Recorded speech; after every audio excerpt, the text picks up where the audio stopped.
welcome back to this YouTube channel that is CV Forensics. So friends, आज हम एक बहुत ही ज़्यादा इम्पॉर्टेंट टॉपिक के बारे में बात करेंगे जो कि आपका फोरेंसिक टॉक्सिकोलॉजी का पोर्शन है, ठीक है। एंड आप सभी को पता है कि जो फोरेंसिक टॉक्सिकोलॉजी होती है वहाँ से काफ़ी सारे क्वेश्चंस आपके एग्जाम में देखने को मिलते हैं। इसी वजह से आज हमने ये टॉपिक लिया है एंड ये जो आपका टॉपिक है ये है आपका बार्बिट्यूरेट्स, ठीक है। सो बार्बिट्यूरेट्स क्या होते हैं, ये कितने टाइप के होते हैं, किस तरह से इनका क्लासिफिकेशन होता है एंड किस तरह से इनका एग्जामिनेशन होता है, तो ये सारी चीज़ें आज के इस टॉपिक में हम देखेंगे। तो वीडियो को लास्ट तक देखिएगा ताकि आपको हर एक पॉइंट के बारे में बहुत अच्छे से पता चल सके, क्योंकि ये वाला पॉइंट आपका जो टॉपिक है ये बहुत ज़्यादा इंपॉर्टेंट है। यहाँ से आपके प्रीवियस ईयर पेपर्स में काफ़ी सारे क्वेश्चंस देखने को मिले हैं, ठीक है। तो चलिए स्टार्ट कर लेते हैं हम अपने आज के टॉपिक को एंड सबसे पहले देख लेते हैं जो बार्बिट्यूरेट्स होते हैं वो क्या होते हैं। Barbiturates are sedative and hypnotic drugs, ठीक है। सो सिडेटिव एंड हिप्नोटिक का क्या मतलब होता है, दोनों का ही मतलब एक तरह से स्लीप को इंड्यूस करना, मतलब स्लीप प्रमोट करना, एक तरह से किसी भी इंडिविजुअल को काम करना, उसको शांत करना, उसको स्लीपिंग मोड में लेके जाना, ठीक है। सो ये एक तरह से इसका एक ये ड्रग होता है बार्बिट्यूरेट्स जो कि सिडेटिव एंड हिप्नोटिक ड्रग होता है। इसके अलावा ये फिजिकली एंड साइकोलॉजिकली एडिक्टिव होता है। दैट मीन्स ये आपके एक तरह का एडिक्शन कॉज करता है जो कि आपके फिजिकली भी आपकी हेल्थ पे होता है एंड साथ ही साथ साइकोलॉजिकली मतलब मेंटली भी इफेक्ट करता है एंड फिजिकली भी, दोनों तरह की डिपेंडेंसी को ये कॉज करता है, ठीक है। इसके अलावा ये जो डिपेंडेंसी होती है किस किस तरह की होती है इसके बारे में हम बाद में बहुत ही डिटेल में डिस्कस करेंगे कि फिजिकल जो डिपेंडेंसी होती है वो किस किस तरह की होती है एंड उसमें क्या क्या चीज़ें होती हैं, ठीक है। अभी यहाँ पर बस आप इतना समझ लीजिए जो बार्बिट्यूरेट्स होते हैं वो एक तरह से फिजिकली एंड मेंटली, जिसको कि हम साइकोलॉजिकली भी कह सकते हैं, तो ये दो तरह के आपके एडिक्शन या फिर ये दो तरह की डिपेंडेंसी कॉज करता है, ठीक है। इसके अलावा these were used extensively in 1960s and 1970s as a treatment for anxiety, insomnia and seizure disorders, ठीक है। सो ये जो है आपका 1960 एंड 1970 में बहुत ज़्यादा इसको यूज़ किया जाता था, एक तरह से एंग्जाइटी, इंसोम्निया या फिर जो सीजर के डिसऑर्डर्स होते थे उन सारे केसेस में। तो ये एक काफ़ी ज़्यादा इंपॉर्टेंट पॉइंट बन सकता है आपके net exam point of view से कि वो कौन सा आपका पॉइज़न है या ड्रग है जिसको इन सारे के केसेस में इस ईयर में या फिर इस तरह से आपका ट्रीटमेंट के लिए इसको यूज़ किया जाता था। तो ये चीज़ आपको पता होनी चाहिए कि एंग्जाइटी, इंसोम्निया या फिर सीजर डिसऑर्डर्स के केस में इसको बार्बिट्यूरेट्स को 1960 एंड 70 के टाइम पर इसको एक्सटेंसिवली बहुत ज़्यादा इसको यूज़ किया जाता था, ठीक है। जो बार्बिट्यूरेट्स होते हैं इसको हम सेंट्रल नर्वस सिस्टम डिप्रेसेंट्स भी कहते हैं। डिप्रेसेंट का मतलब ये एक तरह से जो आपका सेंट्रल नर्वस सिस्टम होता है उसको, उसकी जो एक्टिविटी होती है उसको डिप्रेस कर देता है, उसको रिड्यूस कर देता है, ठीक है। तो इस वजह से जो बार्बिट्यूरेट्स होते हैं क्योंकि वो एक तरह से सिडेटिव एंड हिप्नोटिक ड्रग होते हैं जो कि एक तरह की स्लीप को इंड्यूस करते हैं आपकी बॉडी में, तो उस वजह से इसको हम बोलते हैं सेंट्रल नर्वस सिस्टम डिप्रेसेंट्स। इसके अलावा इसमें ये ऐसा क्यों होता है, जो सेंट्रल नर्वस सिस्टम को डिप्रेस कर देते हैं तो ये किस वजह से करते हैं, किस तरह से करते हैं। तो इसमें क्या होता है, ये आपके जो एक गाबा होता है, गाबा एक तरह से गामा एम्यूनोब्यूटायरिक एसिड होता है। ये जो आपका गाबा होता है इसकी फुल फॉर्म होती है गामा एम्यूनोब्यूटायरिक एसिड, ठीक है। तो ये आपकी बॉडी में होता है, ये एक तरह का न्यूरोट्रांसमीटर होता है, इसको केमिकली न्यूरोट्रांसमीटर कहते हैं, वैसे ये एक केमिकल सब्सटेंस होता है, ठीक है। ये जो करता है, ये क्या करता है, ये इनहिबिट करता है एक्टिविटी को, नर्वस सेल्स की जो एक्टिविटी होती है आपके ब्रेन में। आपके ब्रेन जो होता है काफ़ी सारी नर्व सेल से मिलकर बना होता है, तो ये गाबा जो होता है उन्हीं सारी नर्व सेल की एक्टिविटी को कम कर देता है, उनको इनहिबिट कर देता है, ताकि जितनी भी नर्व सेल्स की एक्टिविटी हो रही होती है वो सारी की सारी इनहिबिट हो जाती हैं। उसके लिए ये जो न्यूरोट्रांसमीटर होता है गाबा वो एक्टिव हो जाता है with the help of barbiturates, ठीक है। सो ये बार्बिट्यूरेट जो रहता है वो इस तरह से काम करता है। तो ये पॉइंट बहुत ज़्यादा इंपॉर्टेंट है, इसको अच्छे से पढ़ लीजिएगा। इसके अलावा ये सिडेटिव है, हिप्नोटिक है and physical and psychological addiction cause करता है। तो ये सारे के सारे पॉइंट्स बहुत इंपॉर्टेंट है। आपके नेट के एग्जाम में इसी तरह से क्वेश्चन बन के आ सकते हैं कि जो आपका बार्बिट्यूरेट होता है वो किस तरह की डिपेंडेंसी को कॉज करता है या वो किस तरह का ड्रग होता है। तो वहाँ पर बहुत सारे कन्फ्यूजिंग ऑप्शंस होंगे, तो अगर आपको करेक्ट आंसर पता होगा तो आप डायरेक्टली वहाँ पर टिक कर सकते हैं, ठीक है। सो ये हो गया एंड अभी हम आगे मूव करते हैं एंड यहाँ पर कुछ और इंपॉर्टेंट पॉइंट्स हैं एंड यहाँ पर क्या लिखा हुआ है, जो आपका बार्बिट्यूरेट्स होता है ये क्या करता है, reduce the activity of nerves causing muscle relaxation, they can reduce heart rate, breathing and blood pressure, ठीक है। सो अभी इससे पहले वाली स्लाइड में हमने समझा था जो आपका बारबिट्यूरेट होता है ये एक तरह का आपका जो नर्व सेल्स होते हैं तो वहाँ पर जो आपकी डिपेंडेंसी जो आपके नर्व सेल्स होती हैं तो उनकी एक्टिविटी को रिड्यूस कर देता है। उसके अलावा ये क्या करता है, इसकी वजह से जब आपकी नर्व्स जो होती हैं उनकी एक्टिविटी जब कम हो जाती है, उनकी जो एक्टिविटी होती है वो इनहिबिट हो जाती है, उसकी वजह से जो मसल्स होती हैं आपकी उनमें रिलैक्सेशन हो जाता है एंड इसकी वजह से जो आपका हार्ट रेट होता है वो भी कम होने लगता है, ब्रीदिंग भी कम होने लगती है एंड साथ साथ जो ब्लड प्रेशर होता है वो भी धीरे धीरे कम होने लगता है, क्योंकि जब आपकी नर्व सेल्स काम ही नहीं कर रही हैं तो बाकी सारी चीज़ें ऑटोमेटिकली आपकी रिड्यूस होने लगेंगी। ठीक है, तो ये भी आपका काफ़ी इंपॉर्टेंट पॉइंट है, यहाँ से भी आपके एग्जाम में क्वेश्चन बन सकता है, तो इसको भी अच्छे से पढ़ लीजिएगा। इसके अलावा जो आपका बारबिट्यूरेट है, ठीक है, सो बारबिट्यूरेट जो आपका नाम है ये कहाँ से ओरिजिनेट हुआ है? सो ये जो आपका नेम है barbiturate originates from the fact that they are all chemical derivatives और बारबिट्यूरिक एसिड। जो बारबिट्यूरिक एसिड होता है उसका ये डेरिवेटिव है आपका बारबिट्यूरेट्स। ठीक है, सो ये एक काफ़ी ज़्यादा इंपॉर्टेंट पॉइंट है कि बारबिट्यूरेट जो है वो किसका डेरिवेटिव है, कौन से केमिकल का डेरिवेटिव है, तो वो आपको पता होना चाहिए। जो बारबिट्यूरेट है वो एक तरह से बारबिट्यूरिक एसिड का एक डेरिवेटिव है।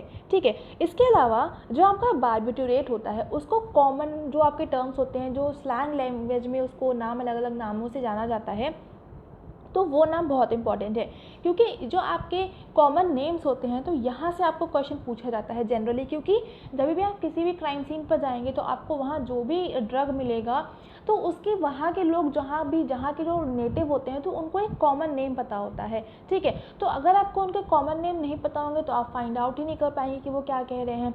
ठीक है, तो इस वजह से आपको कॉमन नेम पता होना चाहिए और इसी वजह से आपके नेट के एग्जाम में इस तरह के क्वेश्चन भी पूछे जाते हैं। ठीक है, तो जो बारबिट्यूरेट्स होता है उसके जो कॉमन नेम होते हैं वो क्या क्या होते हैं? एक तो होता है आपका barbs, blue birds, blues, toys, drowners, phennies, yellow jackets, blue devils, reds and rainbows.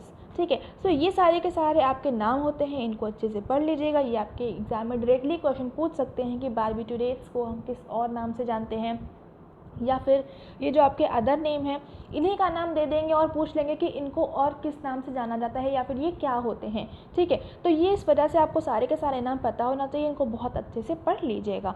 इसके अलावा यहाँ पर आप देख सकते हैं ये एक पूरा एक इसका केमिकल स्ट्रक्चर बना हुआ है बारबिट्यूरेट्स का, जहाँ पर आपके ऑक्सीजन होता है, आपका नाइट्रोजन होता है एंड ये इस तरह से आपका पूरा स्ट्रक्चर होता है। तो ये आपको एग्जैक्टली ऐसा स्ट्रक्चर तो नहीं याद करना है, लेकिन इससे आपको ये समझना है कि जो बारबिट्यूरेट्स होते हैं तो वहाँ पर आपका नाइट्रोजन भी प्रेजेंट होता है, कार्बन भी प्रेजेंट होता है एंड ऑक्सीजन भी प्रेजेंट होता है।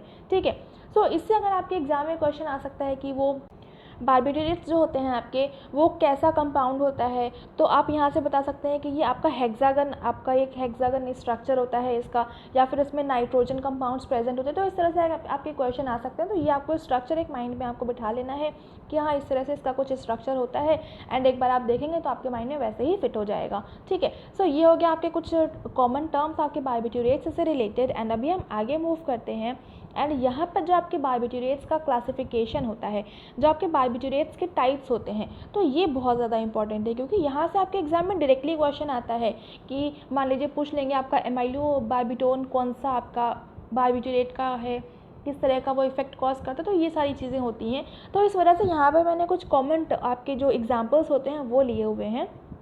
तो सबसे पहले हम देख लेते हैं जो बारबिट्यूरेट्स होते हैं उनको कितने टाइप में क्लासिफाई करते हैं। ठीक है, तो जो बारबिट्यूरेट्स होते हैं उनको बेसिकली 4 टाइप्स में क्लासिफाई करते हैं, जहाँ पर सबसे पहला आपका आता है लॉन्ग एक्टिंग। लॉन्ग एक्टिंग में क्या है, जिसका इफेक्ट जो रहता है 12 से 24 घंटे के लिए रहता है, 12 to 24 आवर्स के लिए जिसका इफेक्ट रहता है उसको हम बोलते हैं लॉन्ग एक्टिंग। इंटरमीडिएट में सेकेंड आपका इंटरमीडिएट होता है, जिसका इफेक्ट जो रहता है वो 8 to 12 आवर्स के लिए रहता है। थर्ड आपका होता है शॉर्ट एक्टिंग, जिसका जो इफेक्ट होता है वो 4 to 8 आवर्स के लिए रहता है। एंड जो फोर्थ एंड लास्ट वन होता है वो होता है आपका अल्ट्रा शॉर्ट एक्टिंग, जिसका इफेक्ट आपका 0.5 से 1 आवर्स तक के लिए रहता है, या फिर हम इसको कह सकते हैं कि 30 मिनट्स to 1 आवर। ठीक है, ये इतने टाइम के लिए इफेक्ट रहता है। तो इसको कितना टाइम के लिए आपका जो बारबिट्यूरेट होता है, कौन सा बारबिट्यूरेट कितने टाइम के लिए आपकी बॉडी पर इफेक्ट रखता है, उसके बेसिस पर जो बारबिट्यूरेट्स होते हैं उनको 4 टाइप्स में यहाँ पर क्लासीफाई किया गया है। ठीक है, पहला है लॉन्ग एक्टिंग, दूसरा है इंटरमीडिएट एक्टिंग, तीसरा है आपका शॉर्ट एक्टिंग एंड फोर्थ है आपका अल्ट्रा शॉर्ट एक्टिंग। ठीक है, तो ये सारे के सारे आपको पता होना चाहिए। साथ में इनका जो इफेक्ट का टाइम होता है तो ये भी बहुत इंपॉर्टेंट है, ये भी आपको पता होना चाहिए, यहाँ से भी एग्जाम में क्वेश्चन आ सकता है।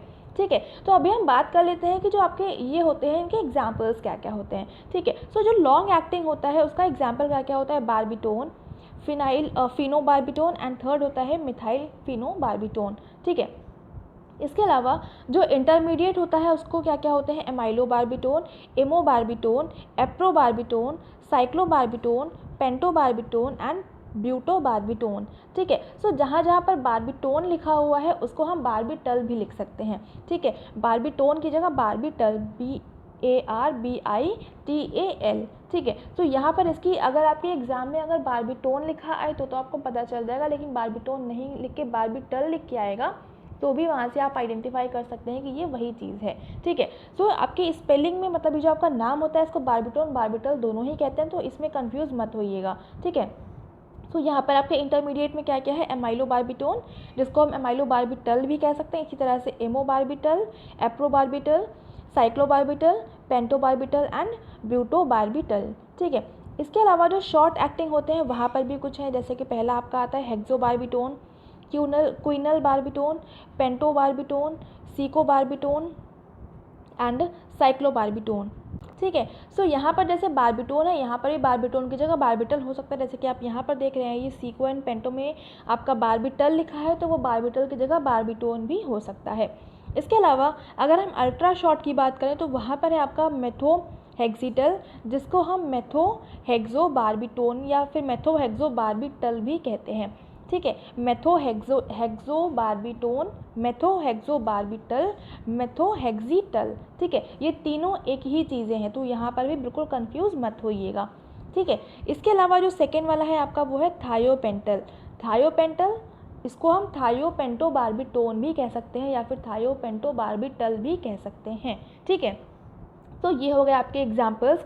तो ये सारे के सारे एग्जाम्पल्स जो हैं इसको बहुत अच्छे से याद कर लीजिएगा। वैसे यहाँ पर इस तरह का कोई तो क्वेश्चन नहीं बनना चाहिए कि आपके लॉन्ग एक्टिंग में कौन कौन सा आता है, इंटरमीडिएट एक्टिंग में कौन कौन सा आता है, लेकिन जो एग्जाम्पल्स हैं आपके यहाँ से ये पूछ सकते हैं कि ये आपका कौन सा ड्रग है। ठीक है, तो वहाँ पर आपके सामने एक ऑप्शन होगा बार्बिटुरेट्स। ठीक है, तो यहाँ से आप ये चीज़ आइडेंटिफाई कर सकते हैं कि आपका लास्ट में टल या फिर लास्ट में टोन लिखा हुआ, बार्बिटोन बार्बिटल इस तरह से कुछ होगा, तो वहाँ पर आप सीधे ही टिक कर सकते हैं कि ये आपका बार्बिटुरेट होगा। ठीक है, तो ये जो आपके एग्जाम्पल्स हैं इनको बहुत अच्छे से याद कर लीजिएगा। इसके अलावा साथ ही साथ में ये जो आपके लॉन्ग एक्टिंग है, इंटरमीडिएट एक्टिंग है, शॉर्ट एक्टिंग है, अल्ट्रा शॉर्ट एक्टिंग है, इनका जो टाइम पीरियड होता है ये, एंड कोशिश करिएगा कि इनके जो एग्जाम्पल्स है तो वो भी आप नेम टू नेम अच्छे से याद कर सकें। ठीक है, तो आपके लिए बहुत ज़्यादा आपके एग्जाम में बेनिफिट हो जाएगा।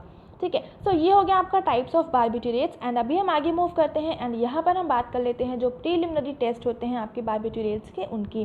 ठीक है, सो बेसिकली यहाँ पर हम दो टेस्ट की बात करेंगे जो कि आपके एग्जाम पॉइंट ऑफ व्यू से बहुत ज़्यादा इंपॉर्टेंट है। ये आपके प्रीलिमिनरी टेस्ट है, मतलब ये सिर्फ आपको ये टेस्ट ये बताते हैं कि ये आपका जो ड्रग है, जो भी आपका पॉइजन आपको क्राइम सीन पर मिला है, वो आपका एक बार्बिटुरेट है या नहीं है। अब बार्बिटुरेट में कौन सा बार्बिटुरेट है वो ये नहीं आइडेंटिफाई करते हैं, ये सिर्फ आपके जो टेस्ट होते हैं आपके dille-koppanyi test and Kopyanyi-Zuiker test, ये दोनों टेस्ट आपको सिर्फ ये बताएंगे कि जो भी आपके पास सैंपल है वो बार्बिटुरेट है या नहीं है। ठीक है, सिर्फ इतना ही आपको बताएंगे एंड प्रीलिमिनरी टेस्ट सिर्फ इतना ही बताता है कि वो एक्चुअल में बार्बिटुरेट है या नहीं है। ठीक है, एंड ये दोनों ही आपके एक तरह से कलर टेस्ट होते हैं। कंफर्मेशन करने के लिए आपको अलग अलग तरह के कंफर्मेटरी टेस्ट करने होते हैं, जिसमें कि आप कुछ इंस्ट्रूमेंट्स का यूज़ कर सकते हैं, जैसे TLC है, HPLC है एंड गैस क्रोमेटोग्राफी होता है, तो वो अलग अलग तरह के डिपेंड करता है आपके किस तरह का क्या है। ठीक है, तो वो कौन कौन से इंस्ट्रूमेंट्स होते हैं, वो किस किस कंडीशन में यूज़ करते हैं, तो वो सारा का सारा हम बाद में डिटेल में समझेंगे। अभी बेसिकली जो दो टेस्ट हैं ये टेस्ट बहुत इंपॉर्टेंट है, यहाँ से आपके एग्जाम में क्वेश्चन प्रीवियस ईयर पेपर्स पे देखने को मिला है। ठीक है, तो इसी वजह से मैंने दोनों को यहाँ पर इंक्लूड करा है, तो इस वजह से दोनों ही टेस्ट को अच्छे से पढ़ लीजिएगा। ठीक है, तो अभी हम आगे मूव करते हैं एंड यहाँ पर ये टेस्ट कैसे कैसे होते हैं उनके बारे में भी हम बात कर लेते हैं। सो जो आपका dille-koppanyi टेस्ट होता है, इसमें क्या होता है, डिज़ोल्व 0.1 ग्राम कोबाल्टस एस्टेट टेट्राहाइड्रेट इन 100 ml absolute methanol plus 0.2 ml glacial acetic acid, ठीक है। सो आपका 0.1 ग्राम कोबाल्टस एसिटेट टेट्राहाइड्रेट को 100 ml एब्सोल्यूट मेथनॉल में मिक्स करते हैं एंड इसके साथ साथ इस सॉल्यूशन को आप 0.2 ml ग्लेशियल एसिटिक एसिड में मिक्स करते हैं। इसकी वजह से जो आपका सॉल्यूशन बनता है इसकी आपको ये जो आपका सॉल्यूशन बन गया इसकी आपको 3 ड्रॉप्स लेनी होती हैं, ठीक है। इसके अलावा आपको एक और सॉल्यूशन बनाना होता है, वो सॉल्यूशन होता है आपका 5 ml isopropyl amine with 95 ml absolute methanol. इसका जब आप सॉल्यूशन बनाएंगे तो इसकी भी आपको 3 ड्रॉप्स लेनी होती हैं, ठीक है। सो मतलब ये है आपका, इसका ये जो आपका ऊपर वाला एक है इसका सॉल्यूशन बनाएंगे एंड इसका सॉल्यूशन बनाएंगे एंड इन दोनों सॉल्यूशन की 3 ड्रॉप्स को आपको अपने सस्पेक्टेड सैंपल पर डालना होता है। जैसे ही आप इसको अपने सैंपल पर डालते हैं तो वहाँ पर आपको पर्पल कलर अगर दिख जाता है तो वो इंडिकेट करता है प्रेजेंस ऑफ बारबिट्यूरेट को। अगर आपको पर्पल कलर दिख रहा है तो दैट मीन्स वहाँ पर जो भी आपका सैंपल है वो आपका बारबिट्यूरेट है। अब उसमें कौन सा बारबिट्यूरेट है उसके लिए आपको इंस्ट्रूमेंट अलग अलग टेस्ट परफॉर्म करने पड़ते हैं, ठीक है। सो ये आपका होता है dille-koppanyi टेस्ट। ये आप अच्छे से याद कर लीजिएगा कौन कौन से केमिकल यूज़ होते हैं, कौन सा कलर स्पेशली बहुत इंपॉर्टेंट होता है कि आपका dille-koppanyi टेस्ट में कौन सा कलर आपको शो करता है एंड इसके अलावा ये आपकी किस चीज़ की प्रेजेंस को शो करता है। तो ये जो आपका dille-koppanyi टेस्ट होता है ये बारबिट्यूरेट की प्रेजेंस को शो करता है, तो ये आपको पता होना चाहिए, ठीक है। सो ये हो गया आपका dille-koppanyi टेस्ट के बारे में एंड अभी हम आगे मूव करते हैं एंड यहाँ पर हम अगले टेस्ट की बात कर लेते हैं जो कि है आपका Kopyanyi-Zwicker टेस्ट, ठीक है। सो Kopyanyi-Zwicker टेस्ट जो होता है वो क्या होता है, इसमें क्या करते हैं 1% weight by volume solution of cobalt nitrate in ethanol plus 10 microlitre of pyrrolidine, ठीक है। सो यहाँ पर आपने 1% weight by solution of cobalt nitrate का इथेनॉल में एक सॉल्यूशन बनाया। इस सॉल्यूशन में आपने 10 माइक्रोलीटर ऑफ पायरोलिडीन डाला। इसके दोनों को मिक्स करने से जो सॉल्यूशन बना उसकी एक ड्रॉप को आपने अपने सैंपल पर डाला एंड सैंपल जो था उसको 1 ml इथेनॉल में डिज़ोल्व किया, ठीक है। मतलब आपने ये सॉल्यूशन बना लिया, इस सॉल्यूशन की आपने एक ड्रॉप ली, जो सैंपल था उसको आपने 1 ml ऑफ इथेनॉल में मिक्स किया। मिक्स करने के बाद में आपने 1 ml जो आपने सॉल्यूशन ये वाला बनाया था इस सॉल्यूशन की एक ड्रॉप आपने अपने सैंपल पर डाली। उसको अपने सैंपल पर डालने की वजह से आप देखेंगे वहाँ पर ब्लू वॉयलेट कलर आपको शो होगा, ठीक है। ब्लू वॉयलेट कलर आपको दिख रहा है तो वो इंडिकेट करता है कि वहाँ पर बारबिट्यूरेट्स प्रेजेंट हैं, ठीक है। तो यहाँ पर जो आपका Kopyanyi-Zwicker टेस्ट होता है यहाँ पर आपको ब्लू वॉयलेट कलर शो करता है कि यहाँ पर बारबिट्यूरेट्स प्रेजेंट हैं, ठीक है। इसके कुछ एक्सेप्शंस भी होते हैं। एक्सेप्शंस क्या होते हैं, जो आपका इमाइड एंड सल्फोनामाइड ग्रुप्स होते हैं, इमाइड और सल्फोनामाइड टाइप के जो ड्रग्स होते हैं वो भी इस टेस्ट के साथ में पॉजिटिव रिजल्ट देते हैं, ठीक है। सो इस वजह से ये इसका एक एक्सेप्शन हो जाता है, इस वजह से ये वाला टेस्ट उतना ज़्यादा रिलायबल नहीं रहता है एंड जो आपका dille-koppanyi टेस्ट होता है वो ज़्यादा रिलायबल होता है in comparison to Kopyanyi-Zwicker test, ठीक है। सो ये आपके दोनों टेस्ट है, मैंने आपको बहुत अच्छे से बता दिया है, दोनों को बहुत अच्छे से पढ़ लीजिएगा कि इसमें कौन कौन से केमिकल यूज़ करते हैं, क्या क्या सॉल्यूशन बनाते हैं एंड कौन कौन सा कलर वहाँ पर आपको देखने को मिलता है, ठीक है। एंड साथ में एक्सेप्शन जो है इसका ये भी आप अच्छे से पढ़ लीजिएगा, यहाँ से भी आपके एग्जाम में क्वेश्चन देखने को मिल सकता है, ठीक है। सो जितने भी इंपॉर्टेंट पॉइंट्स आपकी बारबिट्यूरेट्स से बन सकते थे वो सारे के सारे मैंने यहाँ पर इंक्लूड कर लिए हैं। आई होप आपको सारे के सारे पॉइंट समझ में आ गए होंगे एंड आपको ये वीडियो बहुत पसंद भी आया होगा एंड अगर आपको मेरा ये वीडियो पसंद आ रहा है तो वीडियो को लाइक ज़रूर से कर दीजिएगा। इसकी जो PDF है वो आपको Facebook page and Telegram channel पर मिल जाएगी, तो दोनों को ज्वाइन कर लीजिएगा। अगर आपने अभी तक ज्वाइन नहीं किया है तो आपको जस्ट सर्च करना होगा सेवी फॉरेंसिक एंड आपको बहुत ही easily Facebook page and Telegram channel बहुत ही इजीली मिल जाएगा। एंड इस वीडियो को लाइक करना बिल्कुल भी मत भूलिएगा, इसको ज़्यादा से ज़्यादा शेयर करिएगा ताकि सभी तक ये वीडियो पहुंच जाए। ये वीडियो आपके NTA exam point of view से बहुत ज़्यादा इंपॉर्टेंट है, तो उसको ज़्यादा से ज़्यादा शेयर कर दीजिएगा, चैनल को सब्सक्राइब कर लीजिएगा ज़रूर से, ठीक है। And at last thank you so much.